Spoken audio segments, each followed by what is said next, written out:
Hello दोस्तों, नमस्कार। स्वागत है आपका अपने चैनल एएलपी रवि चौहान में।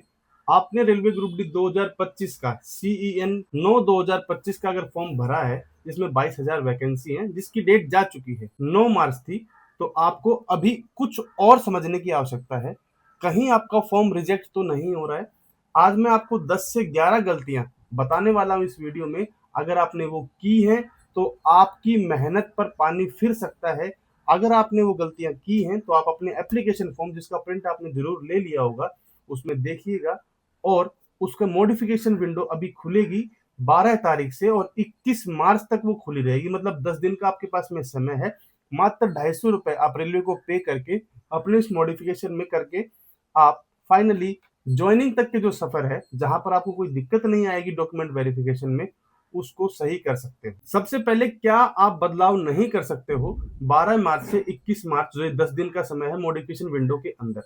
जैसे ही आपने फॉर्म भरा होगा तो एक अपना अकाउंट क्रिएट किया होगा, और उसमें जो जो इन्फॉर्मेशन आपने अपनी उसमें डाली होंगी उसको आप मॉडिफाई नहीं कर सकते हैं। जैसे कि आपकी ईमेल आईडी, मोबाइल नंबर और जो जोन आपने चूज कर लिया है, उनको आप बदलाव नहीं कर सकते हैं। अब मैं आपको बताऊंगा वो 10 गलतियां जो मुझे रेलवे के जितने भी फॉर्म भरे जा रहे हैं, बच्चे बाद में मैसेज करते हैं कि हमसे ये गलतियां हो गई, अब क्या करें। तब वही कहावत याद आती है कि अब पछताए होत क्या, जब चिड़िया चुग गई खेत। तो तब वो डॉक्यूमेंट वेरिफिकेशन में उनको जो करना है वो उनके भरोसे आपको छोड़ना पड़ेगा। पर अभी आपके पास में समय है, तो इन 10 गलतियों को आप अगर देख लेंगे तो आप अपने फॉर्म को सही तरीके से भर पाएंगे और अपनी जो तैयारी है उसको बिल्कुल सुचारू रूप से और पूरे दिल और जान और लगन से तैयारी शुरू कर पाएंगे। तो सबसे पहले आपके पास में अपना एप्लीकेशन फॉर्म जो आपने सबमिट किया था उसका प्रिंट निकलवा लीजिए। वो आपको डॉक्यूमेंट वेरिफिकेशन में भी काम आएगा। जिन्होंने नहीं निकलवाया वो निकलवा के रख लीजिए। जिनके पास में है वो ये चेक कीजिए कि आपने जिस कैटेगरी से फॉर्म भरा है, SC ST OBC या फिर यूआर से। यूआर वालों को कुछ देखने की आवश्यकता नहीं है इस पॉइंट में रिगार्डिंग।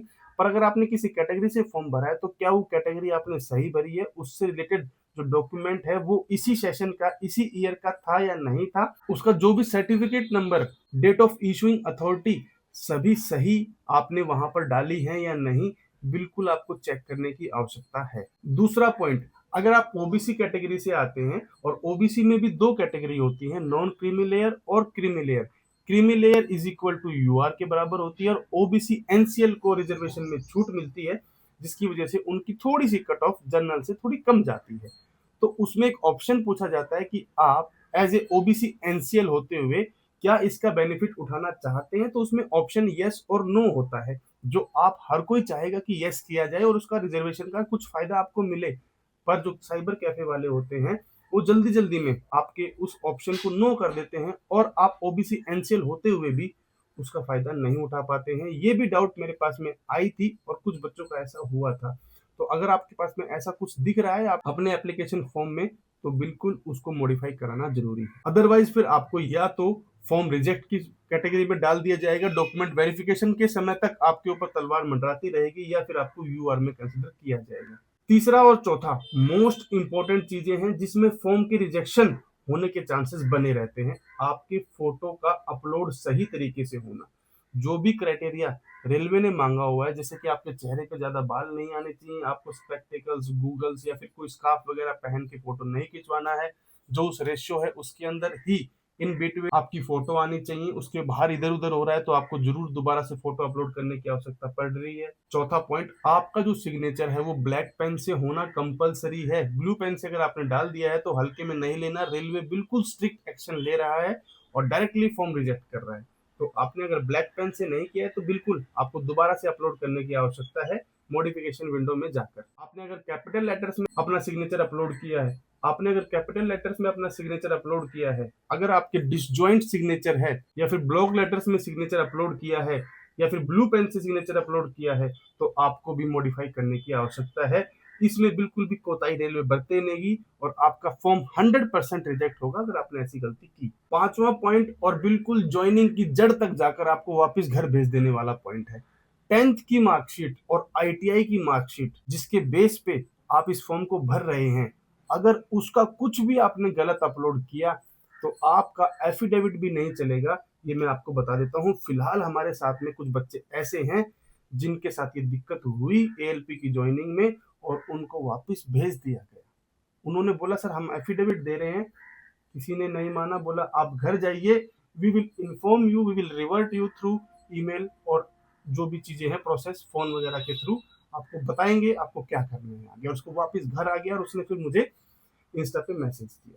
तो ये गलती आपके साथ ना हो तो 10th की मार्कशीट और आईटीआई की मार्कशीट में आपका जो भी रोल नंबर है, मार्कशीट का रोल नंबर है, बिल्कुल सही तरीके से अपलोड है या नहीं है, एप्लीकेशन जो प्रिंट निकाला है उसमें चेक कर लीजिए। 10th की मार्कशीट में आपके फादर, मदर और आपका नाम होता है, सरनेम होता है, वो भी बिल्कुल सही अपलोड या लिखा गया है, वो चेक कर लीजिए, अदरवाइज उसको मॉडिफिकेशन कराइए।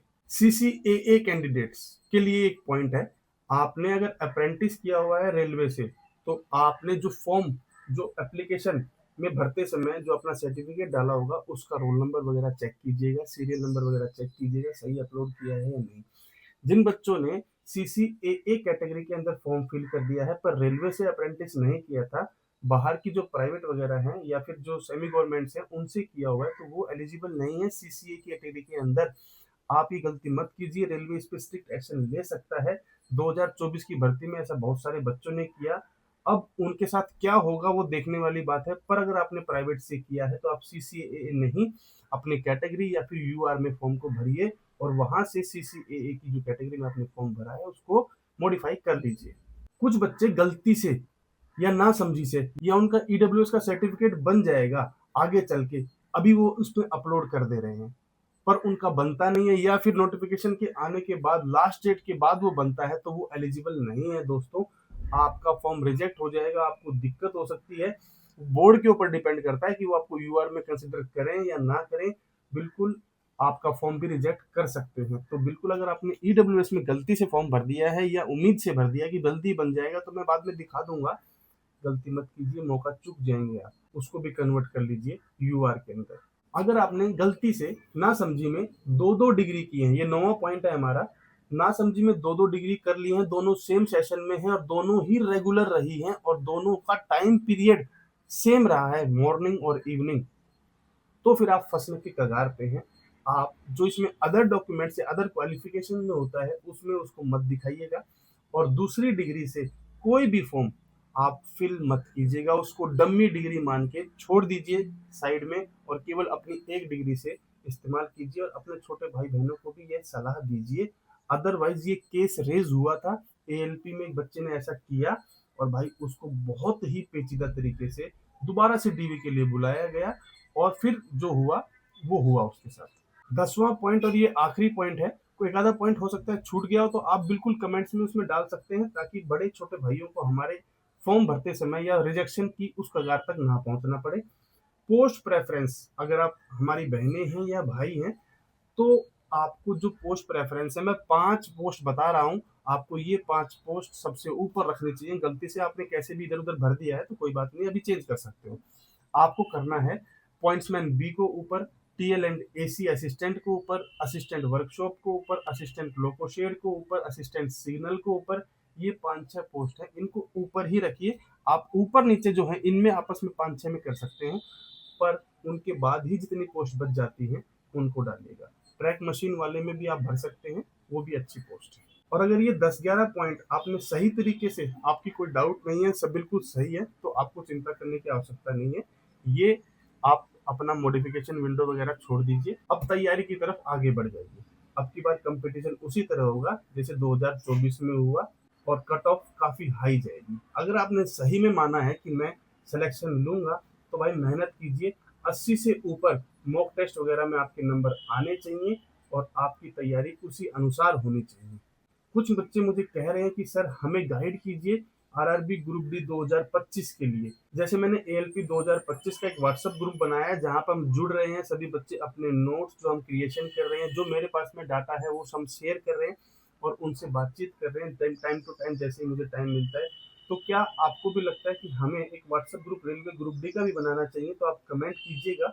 अगर एक पॉजिटिव रेस्पॉन्स आपका मुझे मिलता है तो मैं बिल्कुल कोशिश करूंगा कि आपको मैं अपनी तरफ से जितना पॉसिबल हो उसकी गाइडलाइन दे सकूं और आपका जो लक्ष्य है वो आपको मिल सके। पहली बार चैनल पे आए तो सब्सक्राइब कर लीजिए, एक लाइक और एक शेयर अपने उन दोस्तों के साथ में कर दीजिए जिनको आपको लगता है कि इसने तो फॉर्म गलत ही भरा होगा, तो उसको ये चीज़ वीडियो भेज दीजिए।